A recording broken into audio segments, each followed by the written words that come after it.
All right. Good morning, or as Vincent, you're out in the other part of the world, it's bonjour, right? How are you Yeah, today? you can say bonjour, Kowabunga, GM Desai, GM Solana, GM George. Thank you for the invitation. GM, excited to really talk about SpineDAO.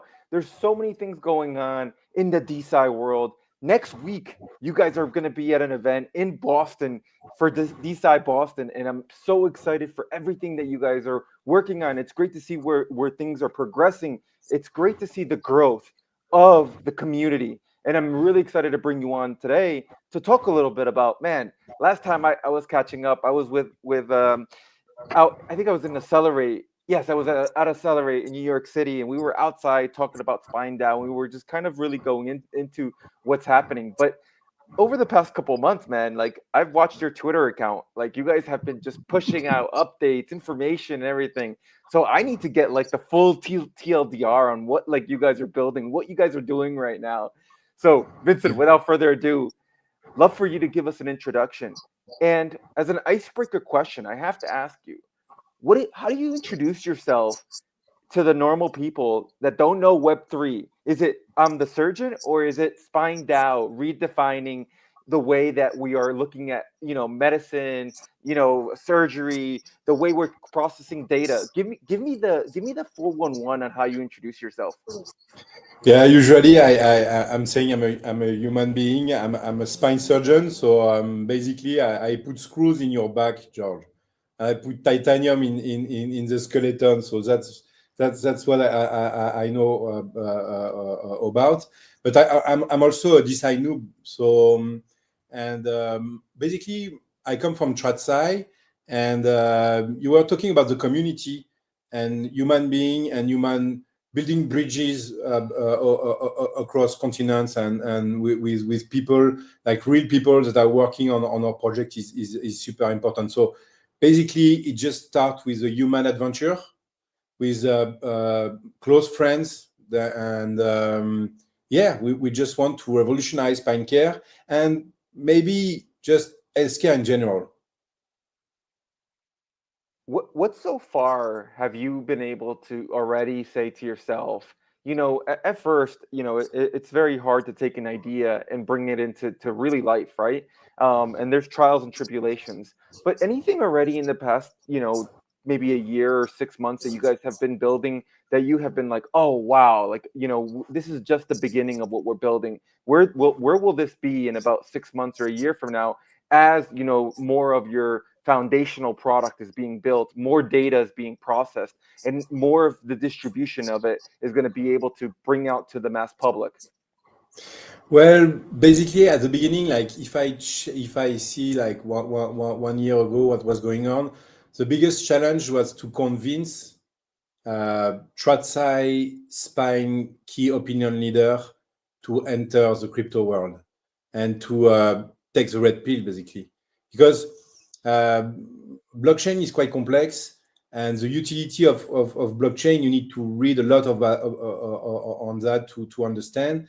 And then when it comes to decentralized science, like what can blockchain bring to science, it's even more complex. So basically, like 1 year ago, we were going to Providence to see my dear friend Bassel Diebo and Virginie Lafage to introduce the concept of SpineDAO and to convince them to come with us in the adventure. But the journey began literally in 2013, because with Basel, we were a research fellow at Virginie's lab.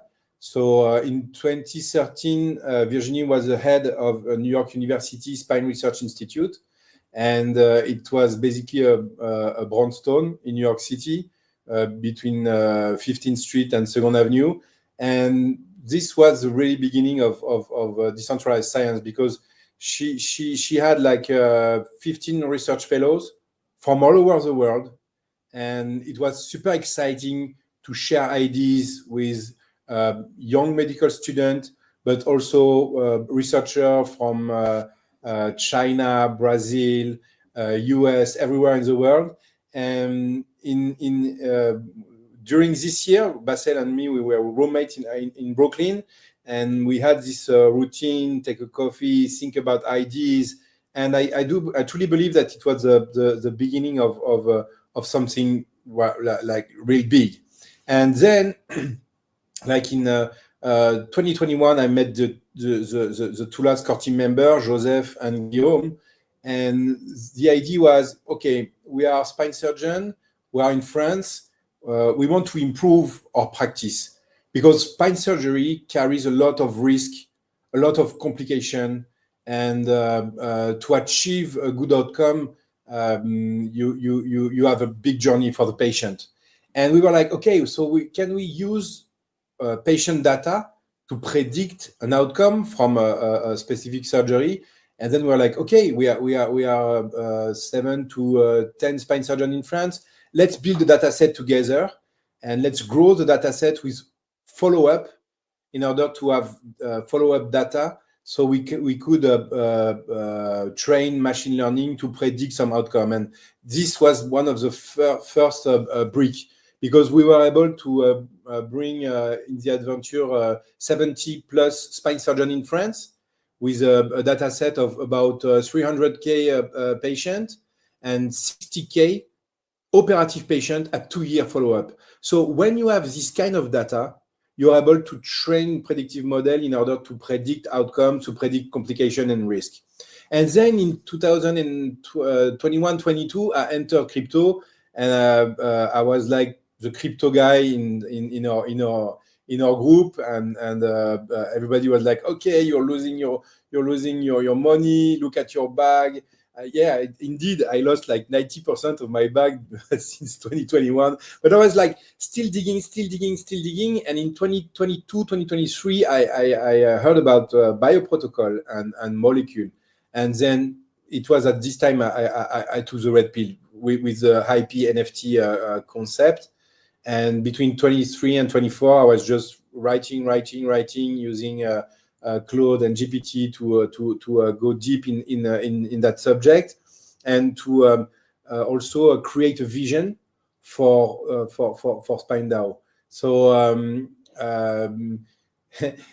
the climax of this preparation was in November 2024. So I was like, okay, I have my white paper. I want to bring a blockchain and crypto to science. What can I do? Okay, I send DM to all of the DeSci moguls that I know on Twitter. So I had like a guy from Molecule, like Benjo. Benjo, he was doing super well with Pump Science, and also James and Paul. And I sent a DM to Paul saying like, hey, I just minted a Spine token on Ethereum, and I'm just opening a pool on Uniswap. And he responded like 5 minutes later saying, roll it back, boy.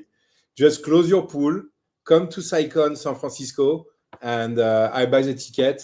So I went back and forth to San Francisco, and I met James and Paul. And that was the beginning of the adventure. Basically, we were incubated by Protocol, and then the rest is basically history. We did the TGE in May. We are going super well with a ton of projects, but I think we will talk about that. Yeah. Look, 17 surgeons on board. Can you give us what that conversation looks like? How are we able to talk to more surgeons now? What would be the message that we could send to others that are kind of exploring this, but are not sure. I think you mentioned this, right? Like, you got yourself into crypto, and your bag is down 90%. And that is a storyline that is very much across everybody that's been in crypto, right? That is at least more of from coming from the web 2 that doesn't manage constantly, because it's crypto's a full-time job itself of managing Yeah. different type of tokens and whatnot. So there is a stigma, there is a way that people perceive crypto and blockchain, and they could think of it as a scam. I really don't know what it is. And the word, the word blockchain technology itself is just such a word that is sometimes a conversation that makes people feel overpowered or less powered, that they don't know if they're comfortable talking about it. How were you able, though, to tell 17 different surgeons and even keep going to say, hey, this is where the journey starts, and this is what we believe we're going to transform? So I was talking with Gianluca Novi from Circular Protocol. It was like last Saturday, and he was like, don't use blockchain when you're pitching. Use decentralized trust layer. Use another word, because now it's a bad word for VC or stuff. It's just a bad word. But going back to the surgeon community, now we were 70, and now we are more than 100. And when it comes to explain blockchain and what blockchain can bring to our practice, is going back to the inefficiencies of our art. And the first inefficiency of my art, it begins in the office, and it's well shared all across the world. This first number, you need to know that 90% of the patients that come to my office to see me are not appropriate surgical candidates. It means that you can treat their back problem without putting titanium in their skeleton. So it's a burden for the patient, because the patient, he has to wait 3 to 4 months to see me. And then when he sees me at the office, I'm like, I can explain the disease, I can explain the damage, we can see them MRI together. But it's not putting titanium in your back that will improve your pain and improve your performance. You need to be referred at some radiologist to do the injection, pain manager, and then a mental coach, and also some going back to sports. And it's a burden for me, because in 90% of the case, I don't put the patient to the OR. So to operate on 8 to 10 patients, I'm a spine surgeon that's doing degenerative spine surgery. It means that I'm treating like up to 2-3 level of the spine. I'm not doing like this big scoliosis as Basel is doing with adult spine deformity. He's a huge KOL in that field. And to fill my degen spine surgery schedule, it's like between 8 to 10 patients per day. So I need to see the 100 patients per week. And to see 100 patients per week at the office hours, I'm doing that in private practice since like 10 years. It's a nightmare, because you need to spend like 2 to 3 minutes, 5 minutes with the patient, like blah, blah, blah, blah, blah. You don't have the time to understand the problem, to have the time to push for empathy, to understand the patient, also to speak about the mental implication of spinal disorder, because spinal disorder and mental health is super close. So for us as a surgeon, it's a nightmare. And it's also a burden for the payers, because in 90% of the case, insurance and the state, they pay for inappropriate consultation, because the patient, he doesn't need titanium in his skeleton. So looking at this inefficiency and this 3 burden coming from this inefficiency, we were like, yeah, we all, as a surgeon, we want to improve the number of patients that we put in the OR. And when you explain that to a spine surgeon, saying, well, in your week, you will delete 1 day of office hour, so you can take care of your family, you can do sport, you can take care of your own health, or doing some other stuff, or doing science, or improving your skill in surgery by training. And you can also enlarge you can also get more patients in the OR with 1 day off at the office. And they were like, wow, we want to enter that. And that's the first step to take the interest of the surgeon. And then you're like, okay, so if we can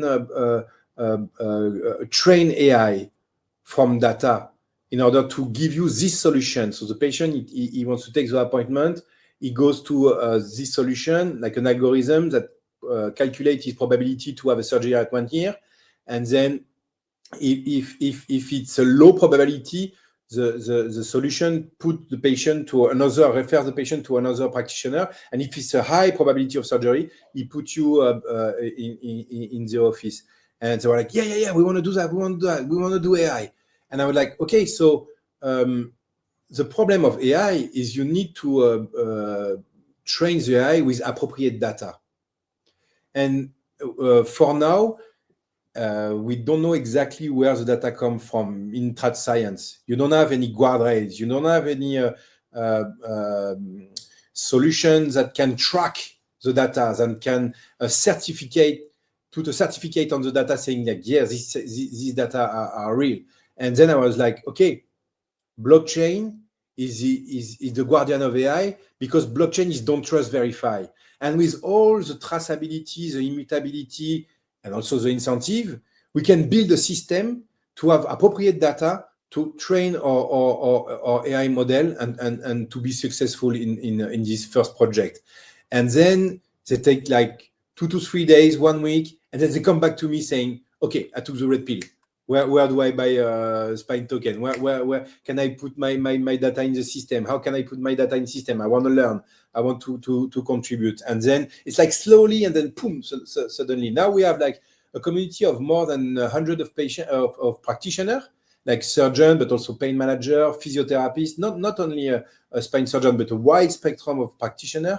And we did a campaign 2 to 3 weeks ago to labelize patient data, and with Spine token incentive saying, okay, you will have this batch of 40 clinical situation to labelize, saying if this patient is surgical or no, you will get 100 spine. We were able to gather 3,000 clinical vignettes labelized, so we know the solution, multi-labelized, in less than 3 weeks. So basically, DeSci is just a huge accelerator. It's a huge accelerator to put people together, but also to reach developer, because you have the practitioner community, but also you have the developer community. And shout out to Nassim from Preprints, because he's doing like a huge work. Shout out also to all the guy from Borderless, Scott, and all the guy from Nigeria that did a huge work for the website at the beginning before TGE. And it was just like, okay, give me some vested token and I will contribute, because I'm with my Spine token now I'm part of the community. And then so we have patient, we have researcher, dev, practitioner, and now we want the patient to come inside the community in order to give their testimony of their journey, because it's a very hard journey. Spine patient, usually you have two things that put spine patient in the office hour. It's pain and disability. So imagine a 30-year-old guy, he cannot swim, he cannot run again. So it's a huge mental burden for him. And we are making this call for patients to have this testimony, to give their history, and to be able to talk about the practitioner, but also to talk with other patients. And shout out to Data Landais, because she's one of our community manager in the Discord for the patient. So we need all of that: patient, practitioner, and researcher all together. Look, I think there's a lot to unpack there, but I think that there's a couple things I definitely want to translate to a lot of the people that are viewing this and watching this for this first time is what is AI really doing for what you guys are building, right? And I think that it's the best is like, think about, a Google Translate, for like medical reports, but yet at the same time, understanding what the reports actually mean and giving a definition to what that means and having it stored where others can be able to say and reference it and give them the right like information that is needed to be able to say, okay, patient A, patient B, here's the trends, here's the data. These are even further from where we are in the Web 2 space, where we are very much in the unknown. And I speak about being in the unknown constantly. From, hey, I wear a wearable watch, right? It tells me my health coach. I have an AI health coach on my Samsung watch, but I have no clue what their algorithms are, or why they say I should be, doing 10,000 steps, burning so many calories, because that data is a data that we should all be able to understand and be able Yeah. to actually say, okay, you know what, man, like, you should actually be doing 25,000 based on your age, and based on you sitting for 4 hours a day and all these things. And so for what you guys are doing with SpineDAO, talk to us a little bit about the AI aspect, because I think there's really something there that's actually really fun to understand and to tell people, like, AI is helping. It's not people. Many people look at AI and they're saying, "Oh my God, it's going to take over the jobs. It's going to perform the surgery and all that." And I'm just like, man, you guys are looking at it the wrong way. AI is going to provide the right information and help us dissect information and be able to label things even further that allow patients for better recovery, for better analysis, for better, surgery, whatever that looks like. Talk to us a little bit about that AI aspect. Yeah. So first of all, AI is a tool. I mean, it's like the wheel. It's like the old VHS. It's like this solution that allows human to be more human. That's my perspective. And education is the first step to recovery. I mean, you want to explain the disease to a patient, and AI is super good to do that. For now, we are training a solution named Lamina, and in this perspective, we are in discovery phase with a group of genius named OCM, Open Code Mission, driven by Graham de Penrose. Is a genius. This guy is unbelievable. And the idea is to build an independent operating system that can educate the patient on what he has. Like, I have back pain, I have a leg pain, I have this MRI report. Just explain me what caused the pain. Okay, you have an herniated disc. Your disc is compressing, is going out of its location, is compressing the nerve, and this compression leads to the pain that we name sciatica. But why the disc is going out of its location? Because you have a disc, a degenerative disc disease. So the disc is like a damper. The disc shows some degenerative change, and then it go out of the spine, it compress the nerve, and then you have the sciatica. But you need to know that this herniated disc, in 90% of the case, it disappears by itself. Like the macrophage eats the herniated disc, and there is no need for surgery. So this kind of education is for me, it's fundamental for the patient. But it also with AI, it's totally it's easily feasible. You need to have a training, but you need to have a UI UX. There is a lot of technical aspect, but we can imagine like an operating system answering the question of the patient, but also saying like, okay, you have this degenerative disease. We know in the community from our data that this kind of exercise can relieve the pain and enhance the performance. And you can also keep your data, private for sure, in some kind of backpack, like a file that you can keep inside Lamina that gives you all that you have, the interpretation of the MRI report, the disease that you have, but also that can monitor your journey throughout the day, and that can give you AI-driven objective. Like you're a 30-year-old young man, you're in good shape, you have this herniated disc. From all the 30-year-old young men that we have on our data set, we have this kind of ABACs, we have this kind of objective that you can reach. And you can gamify this, Heal to Earn.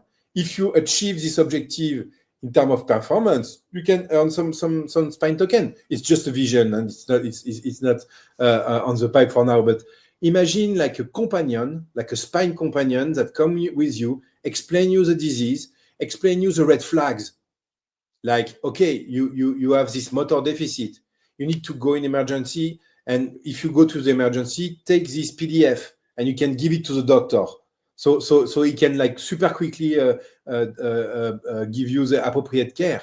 This is what AI looks like in SpineDAO, like a companion that follow your path, that give you some advice, that give you also a prediction of how the disease is evolving. And if you, I don't know, if you love history and you want to know who discovered the herniated disc and who was the guy that was one of the first to describe the herniated disc, it will say, okay, it was a verbist in 1952, and it can give you also the PDF of the first description of the disease. It can give you the different therapeutic alternative, endoscopic decompression, open decompression, and also the outcome and the complication rates. And also it can give you an insight of what job you can do. Like you have this disease. What can I heavy lift? Can I do heavy lifting? What job can I do? So it's more it's a tool first of all, and then it's a companion. That's how we envision the AI with SpineDAO. Yeah, and I think like so as I listen to one of the key things of what you are mentioning and even talking about here is the education aspect of it. Is how do you educate yourself on what it's actually doing? And I think that's super important. But what do you think is outside of education? Why has the science not really how do we hit the mass public? How do we hit the mass adoption? What do you think are the roadblocks? Is it the big pharma insurance companies as well, like that whole political aspect of it, the political administrations of not being able to share information as well? What do you think outside of education is another barrier that I think we're starting to see more adoption of blockchain across the world? We're seeing more adoption of okay, look, it's just technology, right? We're no longer associated with the scammers. We're FTX, and all this stuff that we've seen over time. We're finally being able to have meaningful conversations because there's data there. There's actually products to be showcased now. And we are very much, 5 years ago, this was very much still in a wild west, and I think that now we know there's sections of the world where things have advanced, but outside of education, what do you think right now is another thing that we need to focus on, or how do we improve it? How do we work on it? I mean, we need to improve mass people trust to science, because since COVID I can feel that when you want to put some data from traditional science, people, they are becoming skeptical. They are like, yeah, this data come from big pharma. We don't know exactly where these data come from, and cui bono? Who's got the interest to convince me to take this pill? Is there any financial interest, etc., etc.? That's where blockchain comes, because blockchain is totally transparent. I mean, you cannot crook the data anymore. You cannot have a mistake in your Excel file that leads to outrageous drama. You cannot make data out of nothing, because you have this traceability. And we can also apply, because we are working actively also with Data Lake, and Wojciech, shout out to Wojciech, is another genius from Poland. And the consent of the patient has to be on chain, because the patient, he wants to know where his data are going to. He wants to have the right to have the revocability.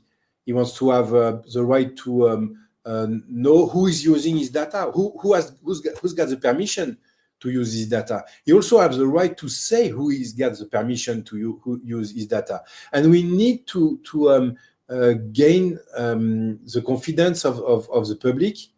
But traditional science is quite lost with that. So in my mind, I see decentralized science not as an opponent of traditional science. Decentralized science is something that is totally complementary, because it gives, again, transparency, immutability, and incentive for the data use. And you don't have any other technology that can ensure don't trust, verify on the data.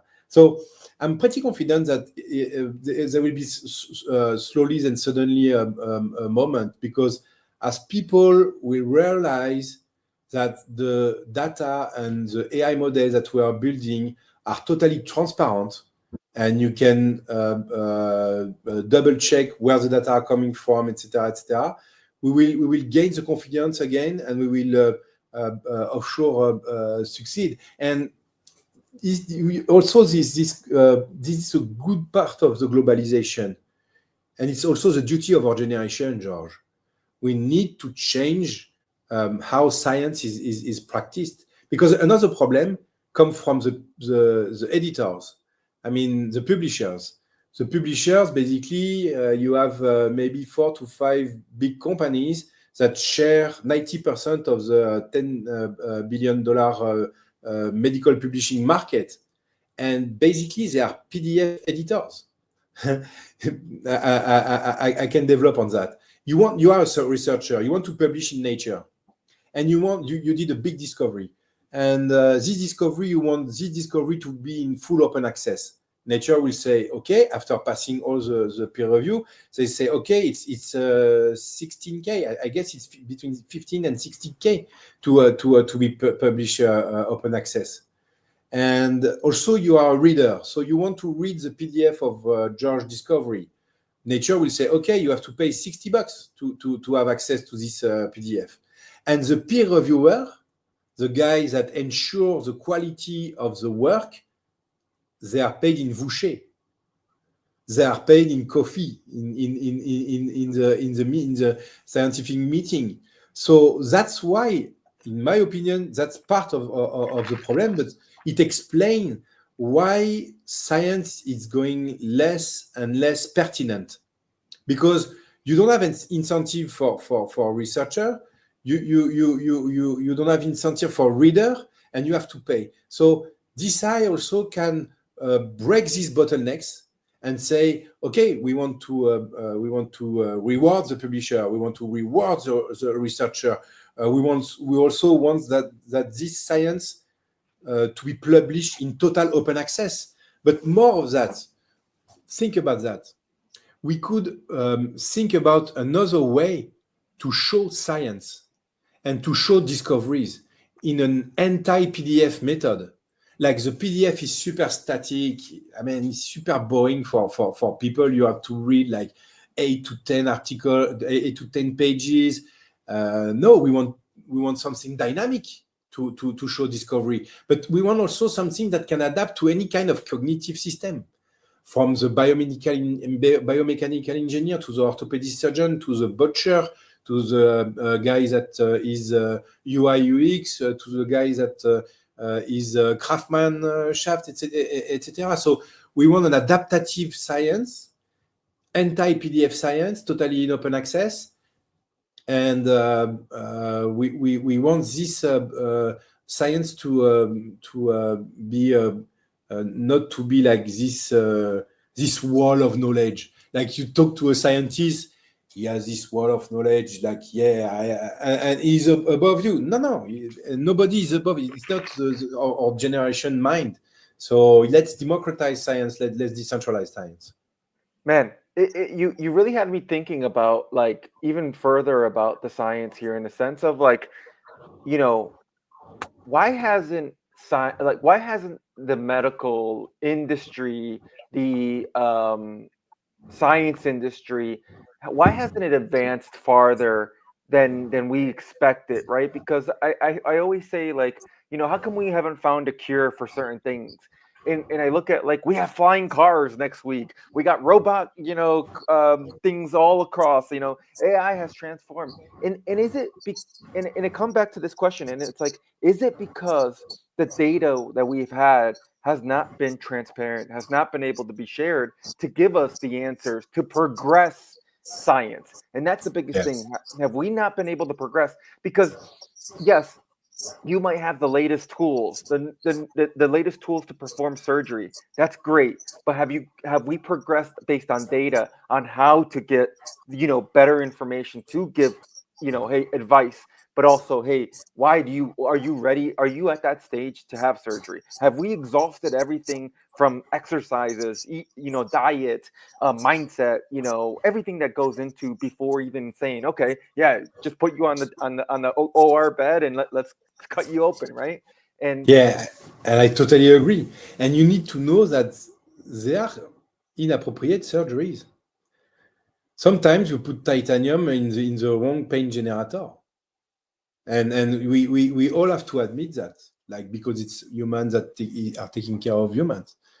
So before taking the decision of surgery, do you have also in mind that in this Ayurvedic Indian therapeutic strategy that is published like maybe 200 or 300 years ago, did you try that?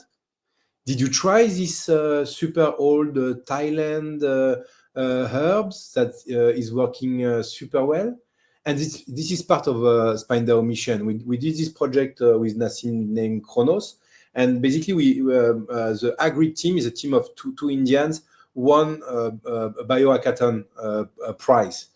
And the idea was to say, let's go back to these ancestral books and put our AI agent on these books to digitize these gems through OCR, optical characterization recognition. And then when the text is digitized, let's put our AI agents in order to do the embedding, to do the synthesis, but also to create scientific hypotheses. And it was nothing that it was like, oh yeah, it's a great idea. It reminds me of this 2015 Medicine Nobel Prize named Tu Youyou. She found artemisinin, the compound, anti-malaria compound, in a 4th century ancestral books in old Chinese. She saw a paragraph with a herb that is an anti-fever herb, and then she studied the herb and she extracted the compound. So yeah, before putting titanium in your skeleton, maybe we could try another conservative strategy that could go from also South America, that could go from the old Muslim in Cordoba. You have a lot of knowledge in Spain, Cordoba, and all this knowledge is not digitized. So it's also part of SpineDAO's mission. It's to digitize this knowledge and also to have this algorithm that can say, okay, we exhausted everything in your case. Now we know that the risk-benefit ratio for the surgery is in favor of the risk. And all of that with acceleration. Like, you're not waiting 3 months to see a practitioner that say, we want to try that, and we'll see you in 1 month, and then you have to wait 3 months to see another practitioner. No. You have everything on your computer with your spine companion. Yeah, that is absolutely brilliant piece that you give us right there, because it's actually funny. Vincent, you don't know this, but actually I had back surgery a year ago, and I actually got injured about what is it now? Maybe a year and a half or 2 years ago, out in South America in Ecuador, and I Whoa. went to the doctors out there, and I actually was blessed and very fortunate to actually be diagnosed by the Ecuadorian team soccer for their team doctor. So this is, the one of the highest levels. And man, the type of care, the type of information that I got, it was all at my fingertips. And I went and got my MRI done. And this is one that I tell a lot, is that I got my MRI done, and I got the MRI, information of my diagnosis within seconds.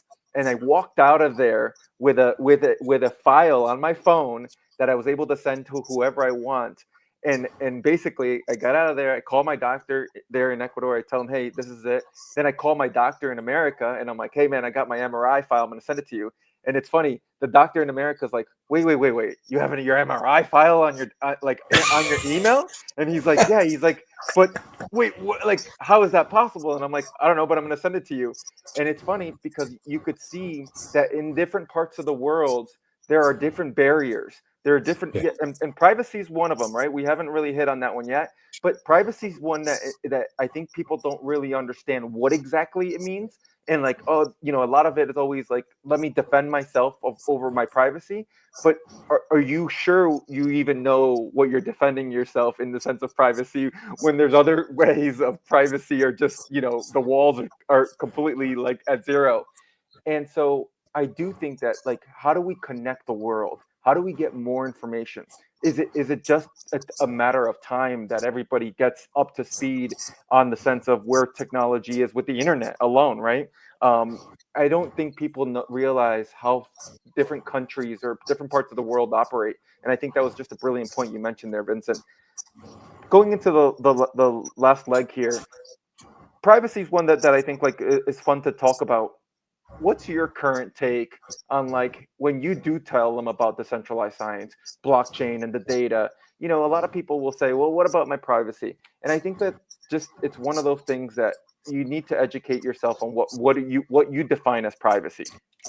Yeah, absolutely. Privacy is essential. It's essential because it's part of the trust that people bring in a system. Like keeping my data for me and controlling my data flux and stream is extremely important. And we are building a pretty sexy system with data lake, saying that your data will be encrypted in a HIPAA GDPR ready silo. So it's authorized by US healthcare system and Europe healthcare system with all this standard. In Europe, you have super high standard of privacy system. So your data will be protected in an off-chain silo.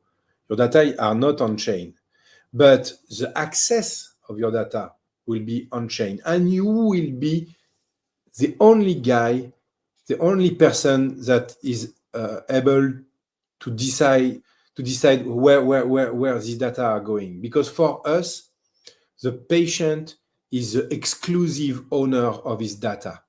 And if he wants, or when he wants, he can put a part of his data, a batch or data from a certain follow-up to a third party just through blockchain permission. I have my public address. I'm a researcher. You're a patient. You said in your settings, you said, okay, I allow researcher to use my data. Okay, I have my public address. I can use this anonymized data. Or you said, I don't want the industry to use my data. In the silo, it's totally protected. And every action on the data generates a hash. So you have this permission system, but also this traceability. If I mess up with your data, everything will be on chain. I mean, if I give you a piece of your data to the industry and you don't want your data goes to the industry, it will be on chain. And also, you have the revocability stuff. You have the right to say, okay, I want to be forgotten. Okay, push the button, and it will directly erase your data inside the off-chain silo. So yeah, but you can see also the thing another way around. For example, I have this herniated disease. And I want the research to progress on herniated disease. And I have these SpineDAO that are offering for anonymized data use, offering some Spine token, be part of the community, contributing to the research and to appropriate care for people that have herniated disc. So now you can also think about an incentivized system for the patient to share, like, the data that he wants, maybe not his age, not his pain level, or not his diagnosis, or where he come from. It's the patient that is writing the setting on that. But having a world when you have patients that are able to share data for some token in a super protected way, protected by blockchain, I truly believe that it's something that can also accelerate science. And You have to know this number also. On average, from an idea to a product in science, there is 17 years. 17 years between an idea and a product. And that's also the mission of SpineDAO, is to accelerate, to just break this, I don't know the term, like this long time of period of time between the idea and the solution and the product. So yeah, I think in SpineDAO product also, it's essentially patient-centered, because we want to solve complex problems, and spine problems are super complex. It's not like changing a joint, like a knee or hip. Changing knee or hip is difficult, but when it comes to spine, it's a whole organ that are made of multiple joints, and you have nerves, and you have the intervertebral disc. So we need everybody to contribute to the DAO. And thanks Solana. I want to thank a huge thanks for because the Solana Foundation did a lot for us. I remember having Basel and Virginie on the phone when they came up to Solana headquarters the first time in NYC, and they were like, I mean, they are big in TradSci, but when they came to the Solana headquarters, they told me, you know what? It's like the Bronston. Everybody's smiling. Everybody is in a good mood. Everybody's super positive. And it's also about that. It's also about positivity and solving problems. And we have all these political problem, war problem. Imagine in France, it's almost a revolution. But no joke. We need to bring acceleration, positivity, incentive to change the world, to change this world. Yeah, look, I think a couple things there, right? I think first of all, 17 years from an idea to an actual, execution of something is just absolutely wild. I don't think people The valley of understand. death. That's what we call the valley of death. The valley Yeah, of death. yeah. I mean, just unbelievable. And you start thinking about it, right? I said to you before, it's like, why haven't we found the cure to like cancer, or why haven't we found the cure to like some of the things that there are that are out there still that we're very much still in question. And this is a perfect thing, right? I mean, if you look at technology in the past 10 years alone, or past 20 years alone, it has 100 or 1,000x. And where is that lagging indicator on in the medical world, or in the science world? And you just mentioned it's a 17-year gap there as well. So man, I can't wait to figure out, how do we speed that up? How do we work together to speed it up? And you mentioned AI. Look, Vincent, I know we're coming up around a time block here. You guys will be at the Science Boston next week. Really, really excited for you guys to be able to speak there. Boston is a huge hub. Massive universities will be there, from the Brown, the Harvard, everybody that's out there, John Hopkins, and everybody, the biggest names, especially in pharma as well. And I'm really excited to literally hear a lot of what the conversation is, but how do we spread the awareness? I think in New York City at Accelerate, I went in wearing a T-shirt, and I walked out the first day, and I realized I better go buy a T-shirt. I better go buy a shirt and tie, because there was a lot of people with shirt and ties there that were looking to get informed about crypto and blockchain.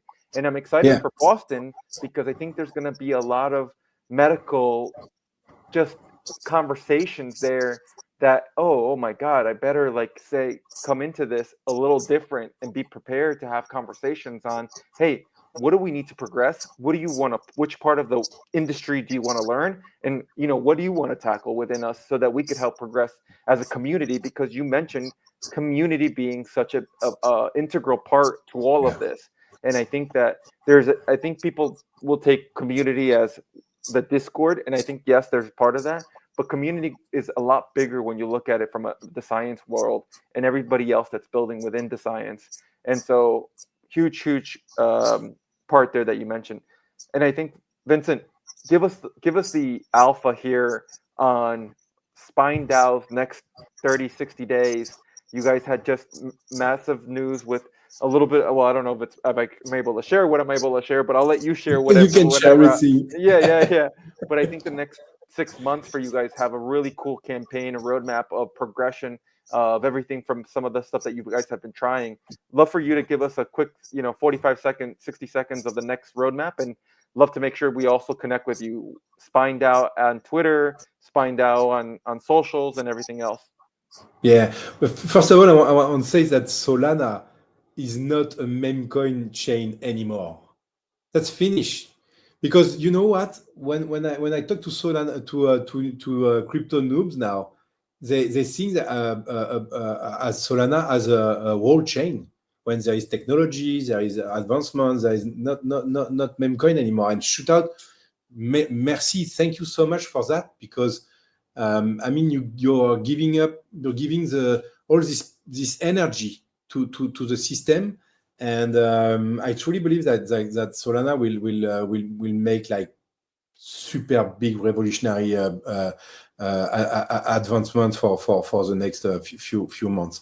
For SpineDAO, we are struggling with regulatory checks. So we are going back and forth, the HIPAA, back and forth, the GDPR, back and forth, the advisor and the EU Commission, because we want to be like in line with notified bodies, regulatory checks with all the authorities.